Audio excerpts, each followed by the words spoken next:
Hi friends, good evening. Welcome back to star family. ఈరోజు వచ్చేసి మీకు ఒక చక్కని hotel style chicken gravy curry చేసి చూపిస్తానండి. దానికోసం ముందుగానే నేను చికెన్ని హాఫ్ బాయిల్ చేసుకుంటున్నాను. అది గ్యాస్ మీద పెట్టేశానండి. దాంట్లోకి ఏమేమి కావాలో చెప్తాను, మీరు ట్రై చేయండి ఫ్రెండ్స్, బాగుంటుంది. ఇది మెయిన్గా చపాతీ పుల్కాలో అయితే ఇంకా బాగుంటుంది, ఈ రైస్లో కూడా బాగుంటుంది, కానీ ఇంకా మెయిన్గా చపాతీ ఇంకా పుల్కా రోటీస్లో అయితే చాలా బాగుంటుంది. దానికి ముందుగా మనం ఉల్లిపాయలు, కొత్తిమీర, పుదీనా, పసుపు, కారం, ఉప్పు అండ్ హోల్ గరం మసాలా, కొంచెం ఎక్కువగానే కొత్తిమీర తీసుకుంటున్నానండి. ఒక 2 టమాటాలు అంతే. దీన్ని మనం చాలా అంటే చాలా ఈజీగా చేసుకోవచ్చు. చూడండి ఒకసారి, మీరు చూపిస్తున్నాను చూడండి. 2 ఉల్లిపాయలను అయితే ముందుగానే కట్ చేసుకున్నాను, ముందుగా కట్ చేసి పెట్టుకున్నానండి. కొంచెం కొత్తిమీర చూపిస్తున్నాను చూడండి. కొంచెం హోల్ గరం మసాలా, ఇలాచి, లవంగము, దాల్చిన చెక్క and whole garam masala friend and 2 టమాటాలు తీసుకున్నాను.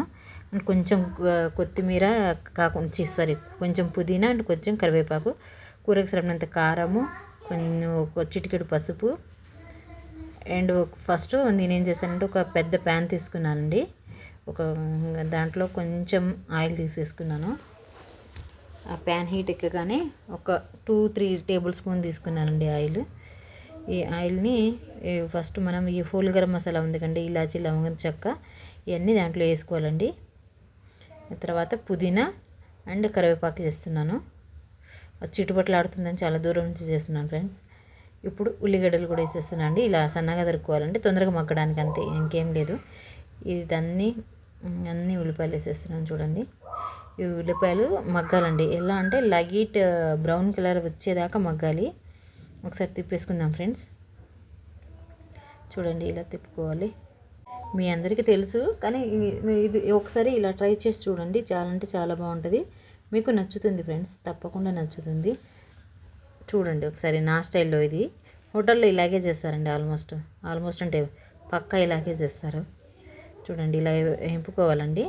అది ఆనియన్ కూడా బ్రౌన్ అంటే లైట్ బ్రౌన్ కలర్ వచ్చే వరకు మనం వేపుతూనే ఉండాలి. ఇప్పుడు దాంట్లోనే నేను కొత్తిమీర కూడా వేసేస్తున్నాను. కొత్తిమీర చాలా ఎక్కువ తీసుకున్నానండి నేను. ఇదంతా గ్రైండ్ చేసుకోవడానికి పడుతుంది. చూడండి, ఇలా మొత్తం కలిపేసుకోవాలండి. కొంచెం ఆనియన్ మగ్గాలి, మగ్గుతూనే బాగుంటుందండి. చూడండి, ఇప్పుడు మనం దాంట్లోకి ఇటువైపు నేనంటే చికెన్ హాఫ్ బాయిల్ చేస్తున్నాను ఫ్రెండ్స్. చూడండి, హాఫ్ బాయిల్ అయిపోయింది ఆల్మోస్ట్. ఇప్పుడు మనం ఈ నీళ్ళంతా వంపుకోవాలి ఫ్రెండ్స్. ఒకవైపు అది పెట్టాను, ఒకవైపు ఇది పెట్టాను ఫ్రెండ్స్, అయితే తొందరగా అయిపోతుందని. చూడండి, దీంట్లోకి మనం ఒక big spoon ginger garlic paste వేస్తున్నానండి. దీన్ని ఒకసారి బాగా తిప్పుకుందాం, లేకపోతే పచ్చివాసన పోయేంత వరకు తిప్పుకోవాలి. మరీ వేగాల్సిన అవసరం అయితే లేదు, ఆల్రెడీ ఆనియన్ వేగిపోయింది. చూడండి ఫ్రెండ్స్, ఈ పచ్చివాసన పోతే సరిపోతుంది అంతే. ఇప్పుడు మనం దీంట్లోకి ఒక స్పూన్ కాదండి, ఒక టీ స్పూన్ అంతా కంటే కొంచెంలో చిటికెడంతా పసుపు అనేది యాడ్ చేస్తున్నాను.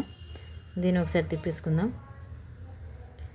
బాగా తిప్పుతూనే ఉండాలండి, ఎందుకంటే కింద అడుగు అయితే మాడదు. ఎందుకంటే ఇది చాలా థిక్ ప్యాన్ తీసుకున్నాను నేను. ఇలా తిప్పింది, లేకపోతే సన్న గిన్నెలు అయితే తొందరగా అడుగు అంటిపోతుందండి. కోసం కొంచెం లడ్డు గిన్నెనే తీసుకున్నాను. ఇప్పుడు దీంట్లో కూరకు తగినంత కారం వేసుకుందామండి. నేనైతే ఒక టీ స్పూనే వేసుకుంటాను, ఎందుకంటే హోల్ మసాలా ఉంది కదా, సరిపోతుందని ఒక టీ స్పూన్ తీసుకున్నాను. ఇప్పుడు ఒకసారి తిప్పేసుకున్నానండి. ఇప్పుడు దీంట్లోకి మనం తీసుకున్న టమాటా ముక్కలు కూడా వేసేస్తున్నానండి. టమాటా ముక్కలు వేసుకొని బాగా కలుపుకోవాలండి, బాగా కలపాలి. ఎందుకంటే టమాటా అనేది మగ్గిపోవాలి, మగ్గితేనే మనకు మంచిగా మిక్సీ గ్రైండ్ చేసినప్పుడు మంచి టేస్ట్ వస్తుందండి. గ్రేవీ కదండి, గ్రేవీ అనేది బాగుంటుంది. టమాటా మగ్గాలి. కొంతమంది పచ్చిగానే వేసేస్తారు, పచ్చిగా అయితే బాగుంటుందండి. టమాటా మగ్గుతేనే బాగుంటుంది. దీంట్లో అయితే టమాటా మగ్గడానికి నేను ఒక స్పూను ఉప్పు వేసుకుంటున్నానండి. కూరకు సరిపోతుంది ఒక స్పూను, ఫుల్ స్పూన్ వేసాను నేను. ఈ టమాటా ఎంత మగ్గితే అంత టేస్ట్ వస్తుంది. ఒక్కోసారి కొంతమంది చేస్తారండి, ఇలాగే చేస్తారు, కానీ పచ్చి వాసన, అదేదో టమాటా పచ్చిగా ఎట్లా అనిపిస్తుంది, అది నాకు నచ్చదండి. నేను మంచిగా మగ్గబెట్టుకుంటానండి. చూడండి, ఇలా మగ్గబెట్టుకోవాలి. ఇంత మగ్గితేనే మనకు ఆ గ్రేవీ అంతా టేస్టీగా అనిపిస్తుందండి. ఆ పుదీనా ఫ్లేవర్ అంతా తెలుస్తుంది మనకు, మంచిగా అనిపిస్తుంది. చూడండి, దీనంతా నేను ఒక మిక్సీ జార్లో తీసుకున్నాను ఫ్రెండ్స్. ఇది చల్లారాక మిక్సీ పెట్టాను, మీకు అలా పొగలు కనిపిస్తున్నాయి ఆల్రెడీ. చూడండి, కాసేపు నేను పక్కన పెట్టేశాను. చూడండి ఆఫ్టర్ మిక్సీ పట్టిన తర్వాత ఇలా ఉందండి. అయినా పొగలు పోతూనే ఉన్నాయి ఇంకా పైకి, అంత వేడిగా ఉంది. చల్లార్చాను, ఇంకా వేడిగానే ఉంది లోపల. నేను ముందు తీసుకున్న ప్యాన్లోనే కొంచెం ఆయిల్ తీసుకున్నానండి, ఒక 2 టేబుల్ స్పూన్ల దాకా తీసుకున్నాను. ఇది చికెన్, దీంట్లో మనం చికెన్ ఫ్రై చేసుకుందామండి. చికెన్ అనేది లైట్ బ్రౌన్ కలర్ వచ్చే వరకు మనం ఫ్రై చేస్తూనే ఉండాలండి. అప్పుడు చికెన్ టేస్టీగా అనిపిస్తుంది మనకు తినేటప్పుడు. ఆ ముక్క అనేది మంచిగా అనిపిస్తుందండి. నేను చూడండి నీళ్ళంతా ఒప్పుకున్నాను కదండి, ఆ చికెన్ని వేసానండి. ఇప్పుడు బాగా తిప్పుతూ వేపుకోవాలండి చికెన్ని, అయితే బాగుంటుంది. టేస్ట్ కూడా చాలా అంటే చాలా బాగా వస్తుందండి ఫ్రెండ్స్. లైట్ కలర్ రావాలి చూడండి, కొంచెం ఒక సైడ్ లైట్ కలర్ వచ్చేసింది. నేను ఇంకో సైడ్ తిప్పుతున్నాను. ఇలా తిప్పితేనే చికెన్ అనేది మంచి టేస్ట్ వస్తుంది ఫ్రెండ్స్. చూడండి చాలా, మనం ముందుగా తీసుకున్న గ్రేవీ ఉంది కదండి, ఆ గ్రేవీని అంతా చికెన్లో వేసేస్తున్నానండి. ఒకసారి బాగా తిప్పుకుందాం.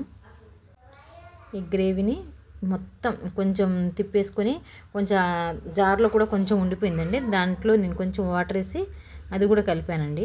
ఎందుకంటే చికెన్ కూడా ఆ గ్రేవీని పీల్చుకోవాలి కదా, అందుకోసం కొంచెం వేసాను, వాటర్ కూడా వేసాను. అది మీకు చూపించలేదనుకుంటా మేబీ.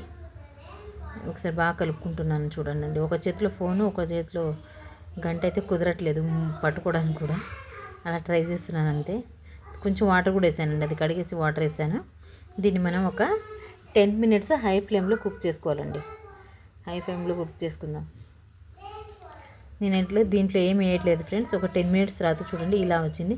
అంతేనండి, ఎంతో ఈజీగా చేసుకుని చికెన్ గ్రేవీ కర్రీ రెడీ అయిపోయిందండి హోటల్ స్టైల్లో. థ్యాంక్ యూ సో మచ్ అండి.